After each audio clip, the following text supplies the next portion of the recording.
జాతీయ అవార్డుపై నటుడు ప్రకాష్ రాజ్ ఘాటు వ్యాఖ్యలు చేయడం చర్చనీయాంశంగా మారింది. తాజాగా 55వ కేరళ స్టేట్ ఫిల్మ్ అవార్డులను ప్రకటించిన విషయం తెలిసిందే.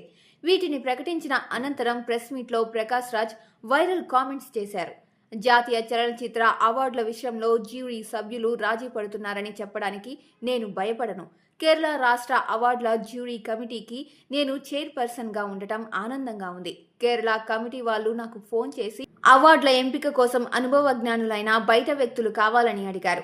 ఇందులో తాము జోక్యం చేసుకోబోమని వారు చెప్పారు. ఎలాంటి పక్షపాతం లేకుండా ఉండేందుకు వాళ్ళు తీసుకున్న నిర్ణయం నచ్చి నేను అంగీకరించాను. అయితే జాతీయ అవార్డుల విషయంలో అలా జరగట్లేదు. పక్షపాతంతో తీసుకునే నిర్ణయాల కారణంగా జాతీయ స్థాయిలో కొందరికి అవార్డులు అందుతున్నాయి.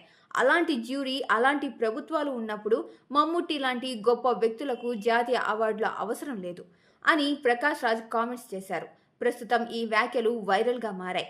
ఇక మమ్ముట్టి గతంలో 3 సార్లు జాతీయ ఉత్తమ నటుడిగా అవార్డు అందుకున్నారు. కానీ ఆ తర్వాత ఆయన నటించిన ఎన్నో గొప్ప సినిమాలకు అవార్డులు రాలేదని అభిమానులు నిరాశ వ్యక్తం చేశారు. ఇదిలా ఉండగా మమ్ముట్టి ప్రధాన పాత్రలో నటించిన బ్రహ్మయుగంకు గాను ఉత్తమ నటుడిగా కేరళ రాష్ట్ర అవార్డును అందుకున్నారు. దీంతో రాష్ట్ర స్థాయిలో అత్యధిక సార్లు ఉత్తమ నటుడి విభాగంలో అవార్డు అందుకున్న నటుడిగా మమ్ముట్టి రికార్డు సృష్టించారు.